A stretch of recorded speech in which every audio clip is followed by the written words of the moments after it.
Well, hello there everyone. This is video number 2 on Thursday, October the 7th in the year 2021. It's my daily cup of mud water. Still got it. Remember, please subscribe to my channel. Please like the videos. Please feel free to comment and please feel free to share the videos. All right. I know I made a video on this prior out of my 219 videos that I deleted. I know I covered it in there several times. I don't think I've covered it in my new format of my new channel where I'm telling stories, but I'm going to tell you a story. There's an individual I know, his name is Millennial Mike. He lives in a duplex. He's a blue-collar worker. He bought his duplex by saving up a small down payment, like 5% down or 300%, whatever he paid. And he lives in it, and his tenant in the other apartment pays the majority of his mortgage. Okay? Not 100% of his mortgage, because he lives out on the West Coast. It's expensive out there. But that tenant pays the majority of his mortgage. Let's just say 75%, 80%, majority of it. And he lives almost for free. Think about if you could live for free. How much more money could you save by not having to pay rent, not having to pay a mortgage? Okay? I just watched a video earlier today that Michael Zuber did with Anna Kelly. I think it's Anna Kelly. Anna Kelly, when she was 32 years old, she was living in Texas with her husband. They both had good jobs. They had a mortgage on a primary residence, something like, if I remember right, I could be wrong on this, $2,500. But they were living paycheck to paycheck. They were making good money, but they had 2 children, young, living paycheck to paycheck. In a nutshell, what she did was they decided they wanted to downsize. They wanted to start investing. They didn't have money to invest because they lived paycheck to paycheck. So they sold their house, and she said they made roughly $30,000. They moved to Pennsylvania, from Texas to Pennsylvania, and they moved in with his parents, her in-laws. They moved in for 1 year. They lived with and she was 32 years old when she started this, with 2 kids. They lived for 1 year at the in-laws' house, which I don't know how big that house was or that kind of thing. But still, think about your in-laws. Do you want to spend a year when you're in your 30s living with them? Then they bought a fourplex, a 4-unit apartment building. All right. Then they moved into that fourplex, into one apartment. The other 3 tenants covered the rent, covered the mortgage, and gave them extra cash.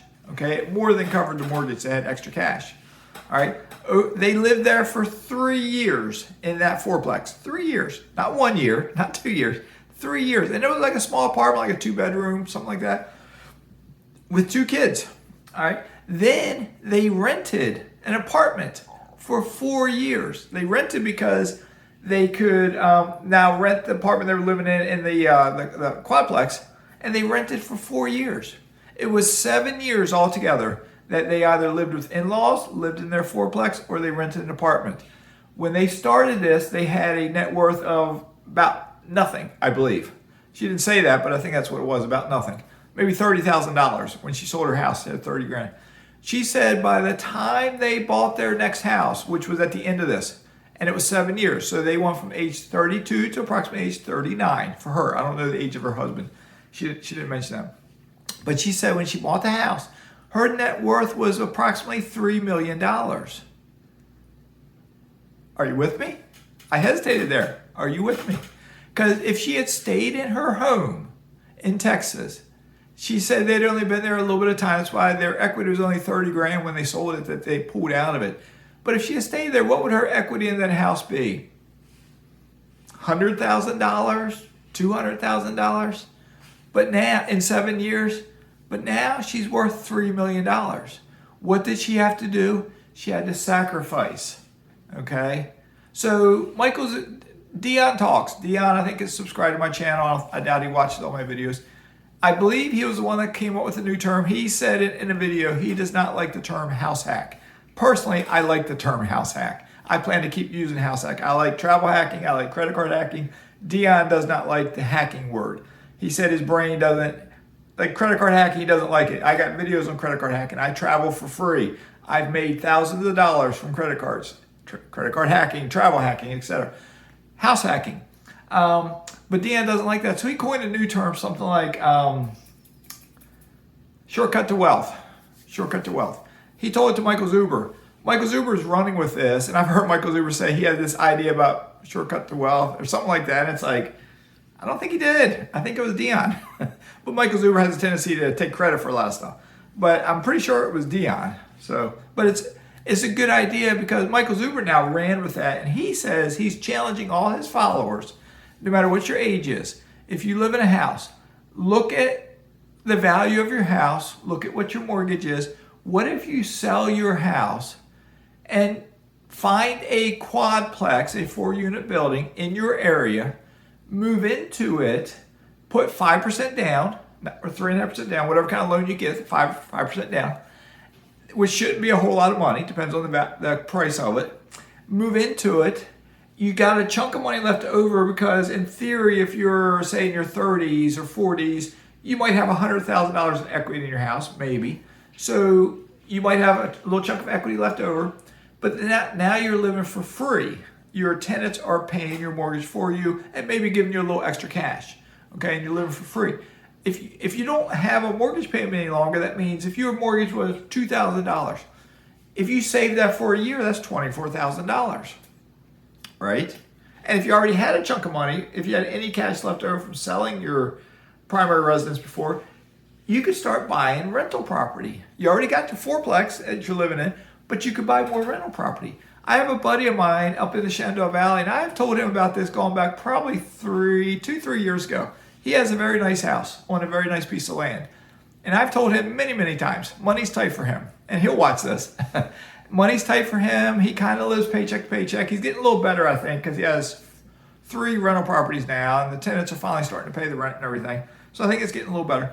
But I've challenged him, going back a year and a half ago, 2 years ago, 3 years ago, to sell his house. I know he loves it. I know it has sentimental value to him. But I've challenged him to sell his house, move into a duplex, triplex, quadplex in the area. I remember one time I found one on Realtor.com that wasn't beautiful, but it was either a duplex or triplex. He could have done it. It was before the market went crazy. He could have bought it easily. Wasn't that much money. And moved in, and he would save, his mortgage payment is probably $1,500, $1,600 a month. He could live for free and then bank that money. In a year's time, $1,500 a month in a year's time is, I think, about $18,000 roughly. Yeah, something like that, $18,000. $18,000 to get you another rental property. All right. So the point of this is you look at somebody like Millennial Mike. He lives for free. He now has 4 rental units, 5 rental units, and he's buying a duplex. Might give him 6 or 7, whatever he's up to with units. He might have, that might be 5, I can't remember. You look at Anna Kelly. She's now worth millions. She buys deals that are $2.6 million. She has syndications that she runs $60 million, $80 million, big numbers.